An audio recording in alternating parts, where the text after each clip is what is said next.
You're live. We've just been in contact with some of our people in Europe, and we wanted to give you an update as to what we think is going on. This has to do with the Iran nuclear talks and the P5+1.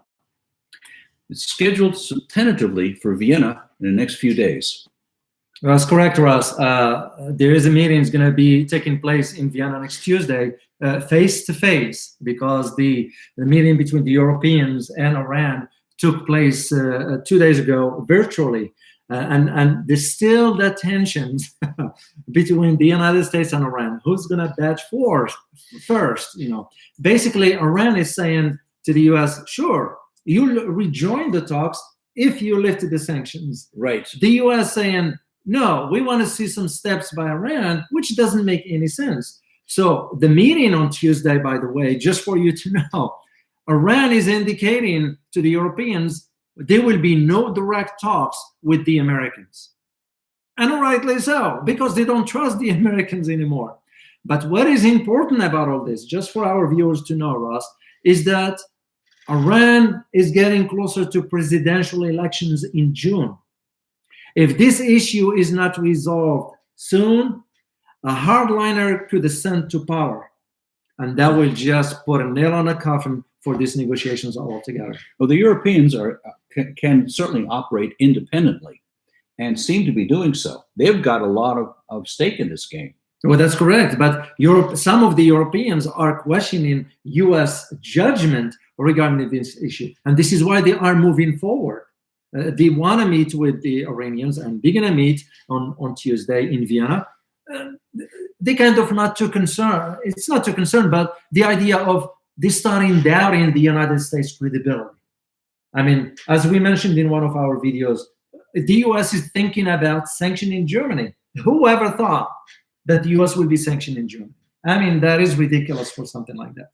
So what's interesting about all this, Ross, given those dynamics, is that China just signed an agreement with Iran. Incredibly game-changing.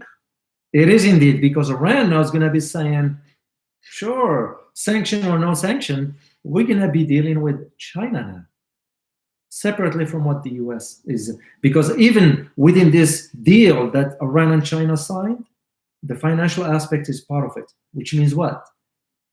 The dumping of the US dollar altogether. As a matter of fact, we did in one of our videos, we talked about how the European Union is considering getting away from using the dollar altogether. So we all can see where this is going. And this is why we wanted to do this live stream here, just to provide you an idea, at least, of what's going to be taking place as things progresses towards this particular issue of the Iran nuclear deal. One of the things to pay attention to here is the eroding power of the United States. Not top dog any longer.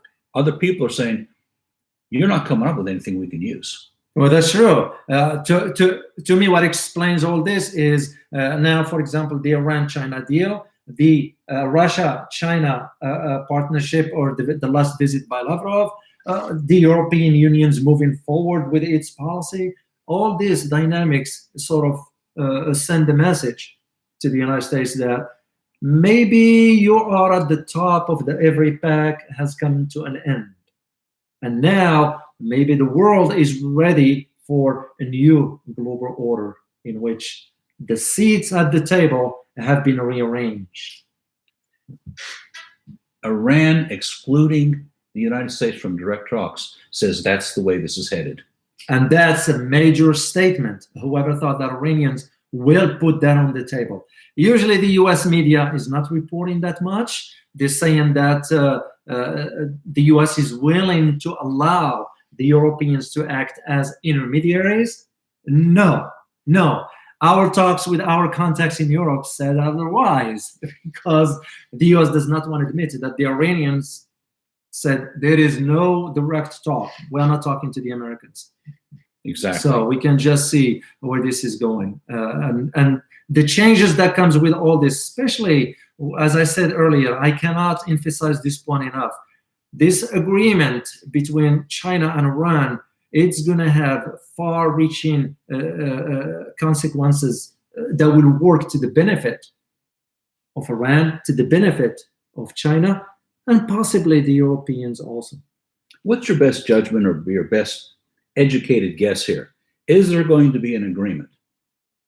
It is hard to tell at this point. I think the Europeans will want to have a watered down format of the agreement. However, Iran is standing its ground by saying, sure, we will come back to the agreement, but it has to be the initial one that was agreed upon in 2015. So I don't see how the Europeans or the Americans can convince the Iranians to change their mind on that. It wouldn't work.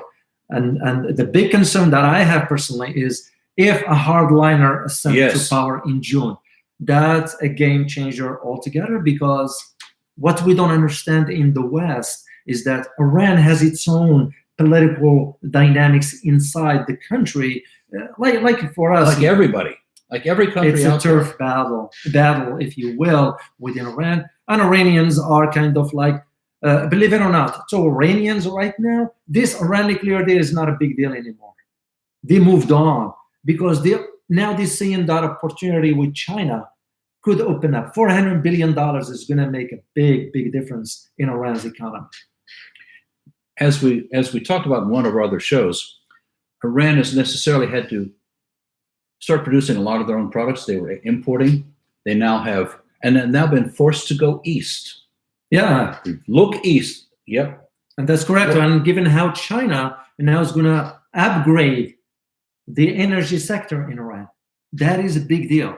Usually if their energy sector is upgraded, you're looking at some major changes, because China's looking at it from beneficial aspects to it. In other words, they getting oil from Iran at a discounted price. It's about less than $3 a barrel from what the price on the market is. And to China rather, it's a big deal, because you're looking at a China importing about 16 million barrels per day that they're gonna need by 2028. You're right. We're only looking at about 6-7 years from now. So if they can secure that with Iran, and the way to do it, beside whatever they agreed upon, is to support Iran in these talks with the Europeans. Let me ask you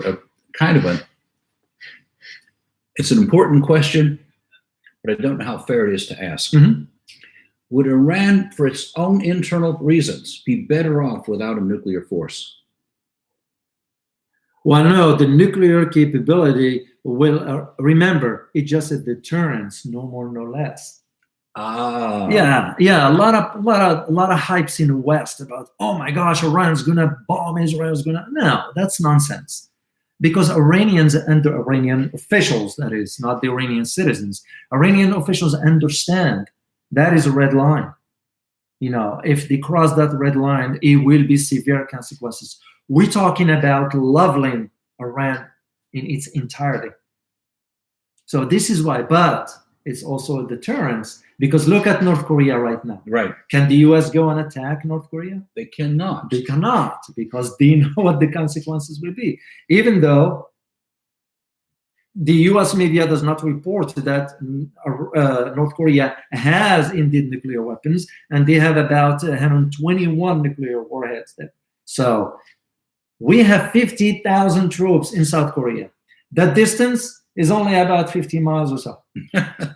So you can just see, so the nuclear, it's a deterrence to Iran, but Iran is willing to go back if the US agreed, but the US did not agree to the term that is being agreed upon in 2015, and this is where I see this tension is going to go. We're going to have a full-length video about this with greater details and depth.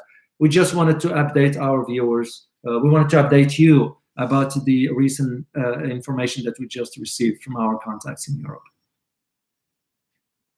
So, hope you found this information useful. Till next time. As always, stay informed. Bye-bye.